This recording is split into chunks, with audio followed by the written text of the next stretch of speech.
Hey, I'm back, everybody. This is a spoiler review for the Imitation game starring Benedict Cumberbatch, Keira Knightley. I just saw it, like I said, 2 days ago, and I couldn't. I just did the non-spoiler review, but I have to go into the spoilers. Like, I haven't done spoiler review in a while, but this one required it of me because I'm gonna just go ahead and go straight to the point. So, Alan. Or Benedict Cumberbatch's character Alan goes through hell because of all the secrets from espionage. Because basically, in the beginning, in the flashbacks, you start to notice that Alan has some antisocial disorder issues. Like, he cannot relate to other people. He cannot work with other people. He only has his friend Chris that he really resonates with, and you start to find out that Chris and him are a lot more closer than you realize. Chris was the one that introduced him to looking at the coding books and like ciphers and using mathematics. He's one of the tops in his class, so is Chris. But then you find out that like something happens to Chris. But before that even happens, you start to notice that Alan. No, before I do this. This is a spoiler review. Do not look at this if you have not seen the movie. I promise you, I'm gonna go in with all the spoilers right now.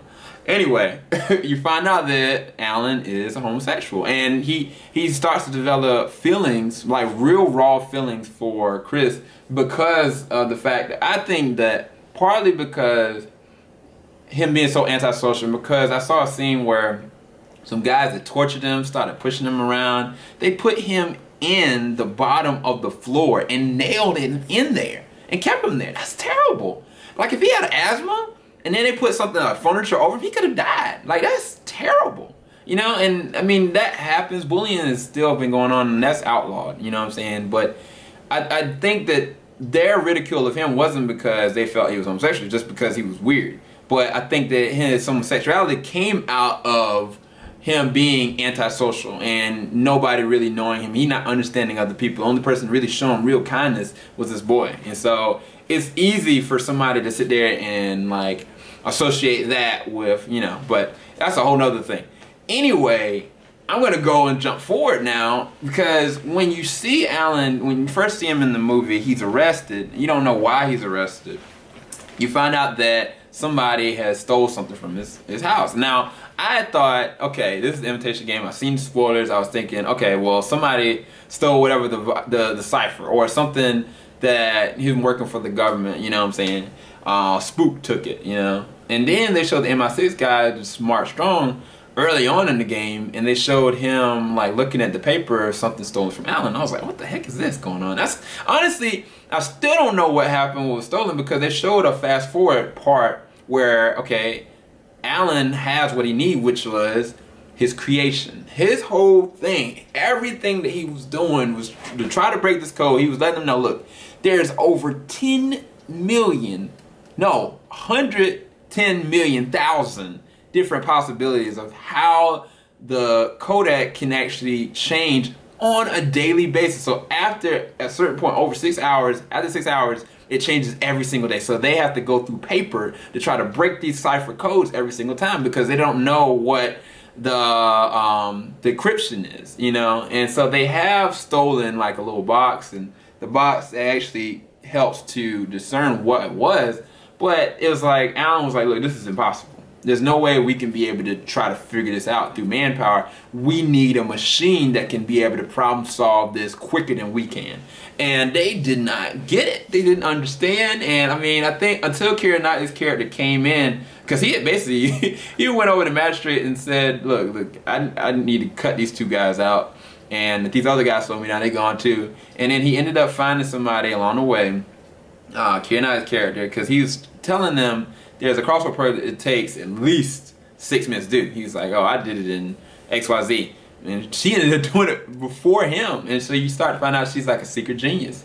And before her character even comes on the scene, like, he cannot work with anybody. And it was to a point that he had developed the machine, got the financial backing, but it just wasn't working. I think that he needed Keira Knightley's character to bring his mind outside the box, to help him see like a different perspective, a different side. And a lot of times I think that's where a lot of genius comes out. Like sometimes some people have noticed that like getting drunk or having like a dream or something out of the ordinary, taking yourself away from a situation and then bringing it back, it gives you a different fresh perspective. Instead of looking up, you're looking down or looking to the side.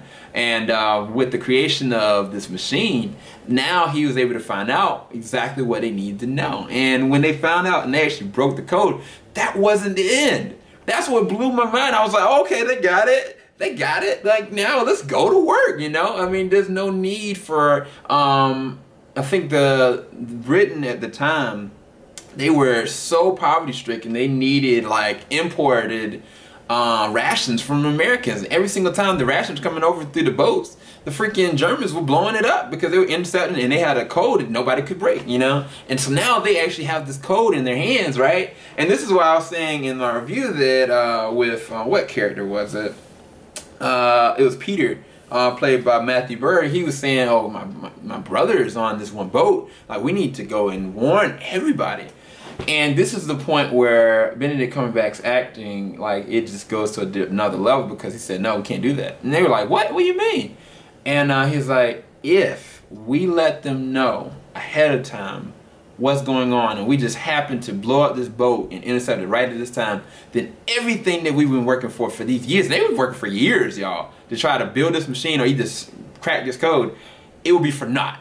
And they will change the complete cipher and the whole idea of what they're doing be brought to nothing. So basically, they had to allow certain people to die and certain like situations when they happen to figure out, okay, how much information to tell, how much information not to tell. They had to let MI6 know, and they couldn't let the people that they were working for know.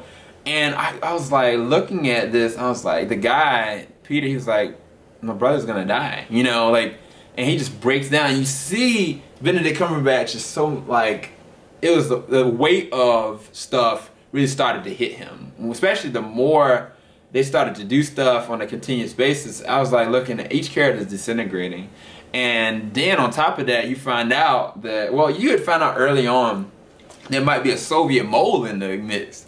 And Mark Strong, he's such a good character because he was like, well, shoot, I know who it is. And like Benedict had found out, but when he found out, like, that's where everything goes back full circle because somebody found out that he was homosexual. And what made matters worse, that he hadn't gotten engaged with Keira Knightley's character to keep her there. He really did love her, and I think he really did care about her.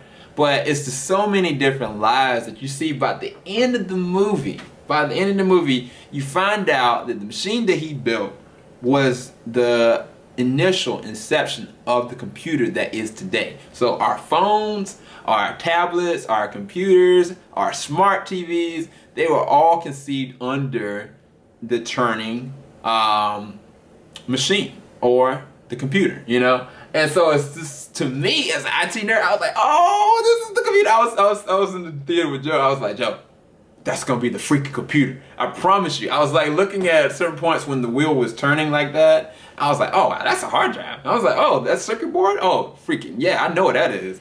And so it was like, once they cracked it, I was geeking out.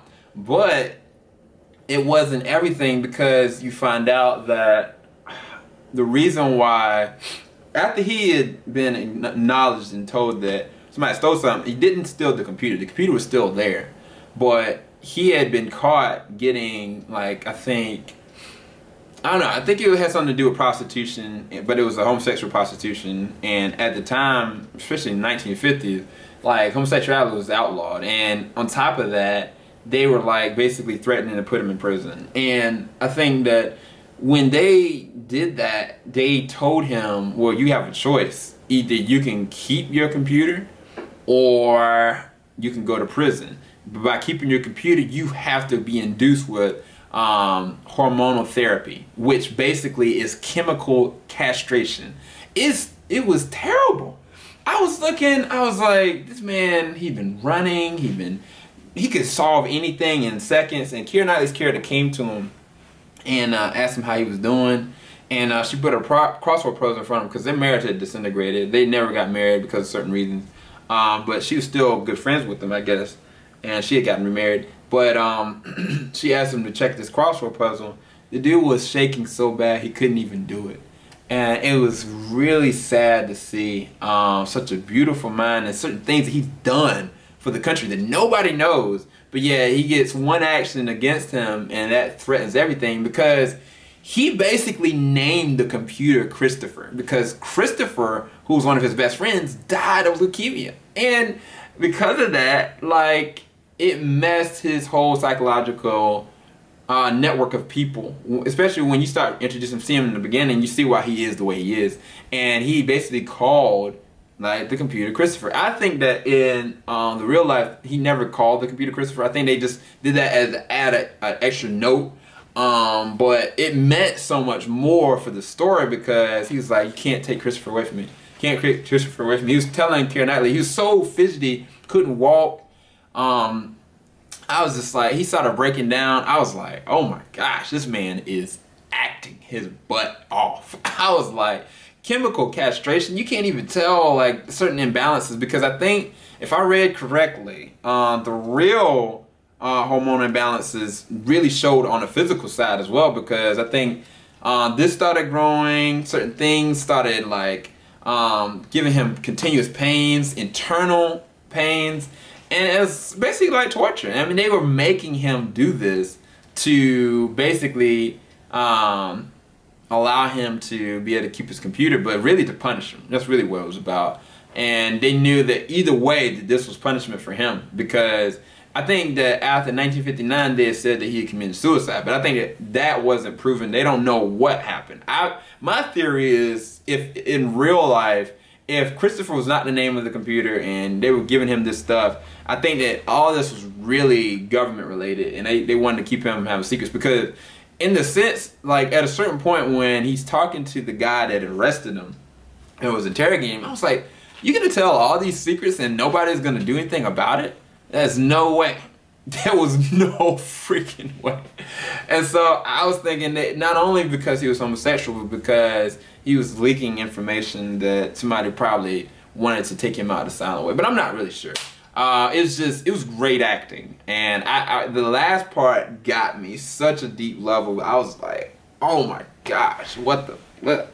Why did he have to go through that, you know? And I mean, it was like, the movie was a redeeming, excellent, driven movie, but the source material was not meant for that. The source material was not a happy story. It wasn't necessarily something that was promising, but at the same time, what I've said to Joe is this. In the wars that they were going through, all the situation that was happening, even like our own different times of war, in our worst times, in the worst devastating moments, especially in war, what comes out of it is something amazing. Like, what came out of that situation was the computer, that now millions of people have jobs, like, because of the things that he did in creating the computer when he did, like, that saved 14 million worth of lives, you know what I'm saying? Just in the people that they decided to allow certain things to go through. And on top of that, like, I think for us, when we go through this devastating time, like for instance with 9/11, that time period, like our economy went down, like we were so separated at the time, but it brought us together as a nation. Our security beefed up, and I mean, even now we are now even bigger with our international races. Like, everybody is here in spite of what happened. And so I think that when tragedy happens, or when we go through adverse times or certain situations that happen to us, it causes certain things to come out that would never come. So in my worst moment, like, something might amazing happen, you know what I'm saying? So I think that that was a moral thing that came out of this movie that I took away from it as well. But yeah, I had to talk to y'all about the spoilers, and yeah. Again, hopefully y'all enjoyed my non-spoiler review, and hopefully you enjoyed this spoiler review. If you have any questions, please let me know. If you enjoyed this movie, please let me know. If the movie is not in your theater, which is crazy, Selma and Imitation Game are both not in most of the Regal cinemas. It makes no sense. Only AMC seems like they're able to go. I was telling my mom, I was like, Mom, you need to go see Selma. You need to go see Imitation. She's like, no, it's not there. So I was like, what? What is this? So I don't know why that is, but anyway, I'm just kind of rambling at this point. Yeah, I'm going to get some food because I'm freaking hungry. This is SCL0320 signing out. Imitation Game, you got a 9 out of 10.